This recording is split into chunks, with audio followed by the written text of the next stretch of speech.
High বন্ধুরা, তোমরা কেমন আছো? সরস্বতী আশার আলোতে সবাইকে স্বাগত। আশা করি সবাই ভালো আছো। আমিও খুব খুব ভালো আছি। আজকে তো ভালো থাকবোই। ভালো থাকার মানুষটা আজকে চলে এসেছে আমার বাড়িতে। এত ভালো, অনেক অনেক কিছুই আমরা করেছি, কিন্তু কিছুই ক্যামেরা বন্দি হয়নি, বেশি আনন্দের জন্য, বুঝলে? এই হচ্ছে আমাদের আজকে, কি বলবো, মানে সব মুহূর্ত পার করে আমরা এখন ভিডিওটা চালু করছি। তো চালু করলাম, তোমরা প্রথম থেকে শেষ পর্যন্ত অবশ্যই দেখবে আমরা দুই বোন মিলে কি করছি, বুঝলে? রাধে রাধে বন্ধুরা, আমি রিনা দাস। আশার আলোতে, সরস্বতী আশার আলোতে সবাইকে স্বাগতম। আমাদের দুই বোনের পরিচয় সেই ইউটিউবের জগৎ থেকেই। সত্যি এত ঘনিষ্ঠ, এত অন্তরঙ্গ, মানে বলে বোঝাতে পারবো না, এত ভালোবাসা দুই বোনের মধ্যে। আর আমি এসেছি আমার আর এক, যে আমার বন্ধু দিদি ভাই একজন এসেছে, ওর জন্যই আমি আজকে আসতে পেরেছি আমার বাড়িতে। এই দিদি ভাইটার জন্য, ও না এলে আমি হয়তো আসতে পারতাম না। হঠাৎ করে এটা প্রোগ্রাম, তো ও এসেছে। তো আমি আশা দিদির ডায়েরি থেকেই ওর সঙ্গে আমার সরস্বতীর সঙ্গে পরিচয়। তো খুব ভালো লাগলো আজকে যে এইভাবে হঠাৎ করে আমি ওর বাড়িতে আসবো। এই মানে এখানে আমি কোনোদিন আসিও নি, মালদা ডিস্ট্রিক্টের এই জায়গাতে কোনোদিনই আসিনি। তো এই প্রথম এলাম। মানে কিভাবে যে দিনগুলো পার হয়ে গেল, সারাটা দিন। আরেকখানে গেছিলাম রথ, উল্টো রথ, সেখানে একটু অনুষ্ঠান ছিল, সেখানে একটু প্রসাদ খেয়ে তারপর এখানে এলাম। এখানে যত ব্যঞ্জন রান্না বোন জামাই করেছে বলে ওগুলো ছবি ক্যামেরা বন্দি করতে পারিনি। আসলে গল্পের মধ্যে সবকিছু ভুলে গেছে। তো দিদি ভাইয়ের মতো কি বোন পারে বলো? দিদি ভাই তো সবসময় উপরে, সবকিছু ভুলে গেছে ক্যামেরা করতে।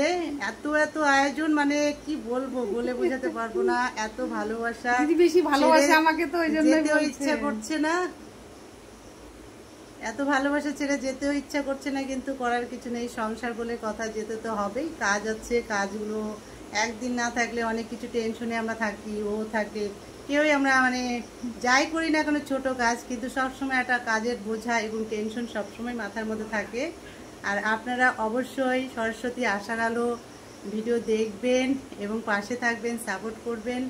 আমার ভিডিওতে যেভাবে সাপোর্ট করেছেন সবাই, অবশ্যই আশা দিদির সরস্বতী আশার আলো ইউটিউব চ্যানেলে সবাই সাপোর্ট করবেন, খুব ভালো লাগবে। আর এভাবেই সবাই সবাইকে এগিয়ে যেতে হবে, এগিয়ে দিতে হবে। সবার সাপোর্ট একান্ত দরকার, ঠিক আছে? সবাই সবাইকে সাপোর্ট না করলে এটা সম্ভব না কখনো একা পথ চলার। তাই বলছি, সবাই এগিয়ে আসুন, সবাই সবাইকে বন্ধু করুন এবং সাপোর্ট করুন। আর এইভাবে সবাই সবার সঙ্গে মাঝে মাঝে এরকম দেখবেন, আপনাদেরও একটা বন্ধু বোন ঠিক বেরিয়ে যাবে। খুব মজা হবে, আনন্দ হবে। আজকে যা আমরা আনন্দ করলাম, মানে বলে বোঝাতে পারবো না। এখনো মনে হচ্ছে না যে দিদিকে ছাড়ি, এখনো মানে ছেড়ে যেতে ইচ্ছা করছে না। কি আমাকেও ছাড়তে ইচ্ছা করছে না। মনে হচ্ছে কি যে দুই দিদি ভাইকে নিয়ে সারা রাত আমরা অনেক অনেক গল্প করি। ওই দিদি ভাইটাও খুব খুব ভালো মনের মানুষ। সত্যি দিদি ভাইটার জন্য দিদি ভাই আজকে আমাদের বাড়ি এসেছে। অনেক কিছুই আমাদের হচ্ছে বলা হয়নি, তারপরে অনেক কিছুই আমরা ছেড়ে দিয়েছি। মানে আশা থেকে শুরু করে এতটাই আনন্দ, যে আনন্দের মধ্যে যে মোবাইলটা বের করব, ক্যামেরা করব, ক্যামেরা বন্দি করে তোমাদেরকে দেখাবো, সেটা হচ্ছে একদম মানে কথার মাধ্যমেই শেয়ার করছি। যদি সব কিছু তুলে ধরতাম তাহলে বুঝতে পারতে যে কতটা আনন্দ পেয়েছি। দিদিভাই এসছে, আমার কর্তামশাই তো আরো বেশি খুশি হয়েছে। ওরে বাবা, ওর কর্তামশাই যা আপ্যায়ন করেছে, মানে বলে বোঝাতে পারবো না। এত মানে আজকেই প্রথম দেখা ওর কর্তামশাইয়ের সঙ্গে। ওর সঙ্গে তবু আমার আগে দেখা হয়েছে একদিন। তো এত আপ্যায়ন মানে ভাবতে পারছি না। আর এত সুন্দর গল্প করতে পারে, মানে সত্যি খুব ভালো লাগলো। ওকে যে ভালোবাসে না, ওই কঠিন, মানে তাকে একদম উজাড় করে নিজেও ভালোবাসতে চায়। ভালোবাসার মানুষের দরকার জীবনে, এরকম একজনের দরকার সবার জীবনেই। তাহলে না মানে মনটাকে মানে হালকা করা যায়। সব সময় আমরা আশার কাজকর্ম এইসব নিয়েই থাকি। সব সময় সংসারের মধ্যে যতটুকু পারি কাজে ব্যস্ত থাকি, তার মধ্যেও গ্রাম ফিল্ড সব কিছু ডিউটি তো পালন করতেই হবে। তার মাঝে একটু করে যদি এইভাবে মানে দেখা সাক্ষাৎ গল্প, একটু ঘোরাফেরা হয় না, তাহলে দেখবেন সবারই মনের একটা আলাদা একটা পরিবর্তন হবে, আলাদা একটা অনুভূতি হবে। সত্যি খুব ভালো লাগে। মানে এরকম মানে মনে হয় আমার তো আজকে যেতেই ইচ্ছা করছে না, কিন্তু যেতে হবে। সকালে আবার ডিউটি আছে আজকে, যদিও খুব একটা মানে ফোনে ফোনে কাজ ছেড়েছিলাম, তবু এখানে এসেও কয়েকজন ফোন করলো, ফোনে ফোনে অনেক কিছু পরিষেবা এইভাবেই চলছে। তো সত্যি আজকে যেভাবে আসবো আমি কখনো ভাবতে পারছি না এইভাবে আমার আসা হবে। সকালে বাড়িতে বৃষ্টি, প্রচুর বৃষ্টি, কিন্তু তার মধ্যে ওই যে একটা টান আছে, ভালোবাসার টান, মনের টান, সে বোনের সঙ্গে ভালোবাসার একটা টানে চলে এলাম। টানটা একদিকে থাকলে হবে না, দুই দিক থেকে সমান থাকবে, তবে দেখবা যুগ যুগ চলে যাবে যতদিন আমাদের এই দেহে প্রাণ আছে, বুঝলে। আর সব থেকে আমি যে আজকে আসবো সেটাই বলেছি, আসার মেন হচ্ছে এই যে ইনি না এলে আমার আজকে আসা হতো না, সত্যি বলছি, ইনি না এলে আজকে আমার আশাই হতো না। এ আসছে জন্য, ওর হচ্ছে এখানে আত্মীয় বাড়ি আছে, ও এলো জন্যই আমার আশা। মানে ও যখন একা আসছে চলো আমিও যাব। আর ওর আত্মীয়র বাড়ি যেখানে, এর বাড়ি মানে আমার বোনের বাড়ি যেখানে, প্রায় পাশাপাশি, এই 5-7 মিনিট হেঁটে গেলেই, মানে খুবই কাছাকাছি। এসে খুব ভালো লাগলো, সারাটা দিন যে কিভাবে কেটে গেল। এখন সন্ধ্যা মুহূর্তটা, তো আমরা এখন বাড়ির দিকে যাব। ভেবেছিলাম ট্রেনে যাব, তাহলে আরও কিছু সময় আমরা কাটিয়ে দিতে পারতাম, কিন্তু আজকে ট্রেন নেই সন্ধ্যার দিকে, সে কারণে এখন আমরা বাসে যাব জন্য 2 ঘন্টা আরও আগেই বেরিয়ে যাচ্ছি। তাছাড়া 7টার পরে বাড়ি থেকে বেরোলে আরও কিছু সময় ওর সঙ্গে আমার কাটিয়ে দেওয়া যেত।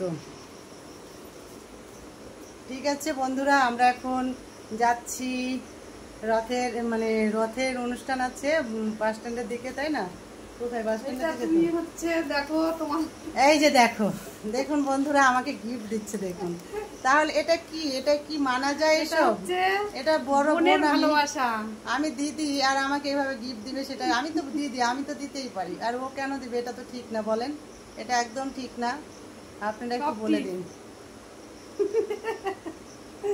সব ব্যাঠিক, তুমি এটা কাজটা ঠিক করোনি, একদম ঠিক করো। তোমার কাছে তো তাই মনেই হবে, বলো। একদম ঠিক করোনি, আমার মনটা তো বুঝতে হবে না, বলো। তুমি একদম ঠিক করোনি। আমি তোমার সাথে এটা ব্যাপারে ঝগড়া করছি।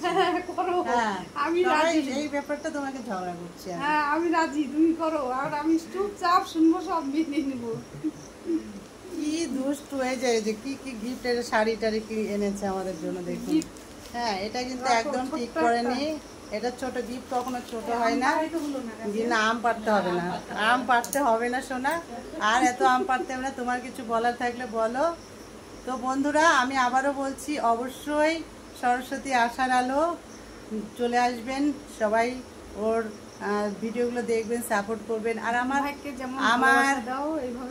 ইউটিউব চ্যানেলের নাম আশা দিদির ডায়েরি, সেটা হয়তো অনেকেই জানেন। তাহলে আশার ডায়েরি থেকে আমি আজকে সরস্বতী আশার আলো ডায়েরিতেও চলে এসেছি। তো সবাই অবশ্যই দেখবে ব্লগটা। কেমন লাগলো আমাদের দুই বোনের, তারপরে আরেক দিদি দুই বোনের সারাদিন ঘোরাফেরা, এত কিছু মুহূর্তগুলো তুলে ধরতে পারলাম না। আনন্দ, গল্প, খাওয়া দাওয়া, এগুলোর মধ্যে এই চা, এক বালতি চা খেতে চেয়েছিলাম, চা কিন্তু আমি ওকে বলেছি 1 বালতি চা খাবো। হ্যাঁ, চা রোদ্রে শুকিয়ে গেল, তো সেই দুপুর থেকে রোদ্রে রেখে দিয়েছি, যে গরম ঠান্ডা হয়ে যাবে না, বলো, সেই জন্য সেই চাটা কিন্তু আর খাওয়া হলো না বন্ধুরা। ঠিক আছে, আমরা এখন আবার একদিন আসতে হবে, আর একদিন চা খেতে আসবো। হ্যাঁ ঠিক আছে, আর একদিন সকালে উঠে চলে আসবো চা খেতে। শীতের মধ্যে আসবো, শীতের মজায় চা খাওয়ার মজাটাই একটা আলাদা। হবে না, শীত গরম যাই হোক, সকালে ঘুম থেকে উঠে আসবে।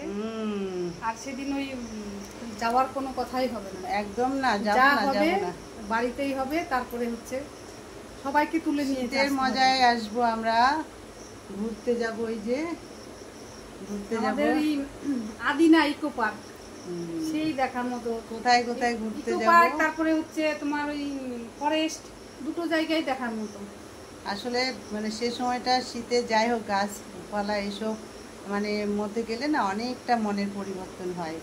আর সব থেকে বড় কথা, এই যে এত কাজের মধ্যে আজকের এই একটা দিনও না, একটা বেলা বলতে গেলে, আমরা এখানে পৌঁছালাম তো সেই 1টার দিকে, 12:30 1টার দিকে। তো এইটুকু সময় যেটুকু একটা আনন্দ করলাম, খুবই ভালো লাগলো। একটা কি বলবো, কাজের মধ্যে থাকতে থাকতে না একটু সময়ের জন্য বাইরে বেরানোর জন্য আসলে সত্যি খুব ভালো লাগে। ঠিক আছে বন্ধুরা, অনেক কথা বললাম, ধন্যবাদ সবাইকে। আমাদের এই যে 3 বন্ধুর একসঙ্গে আজকে জুটি, আর 2 বোনের সময় কাটানো, সারাদিনের কিছু গল্প করলাম। অবশ্যই আমাদের ভিডিও ভালো লাগলে অবশ্যই লাইক, কমেন্ট, সাবস্ক্রাইব, শেয়ার অবশ্যই করবেন। ধন্যবাদ সবাইকে, পাশে থাকবেন। টাটা সবাইকে।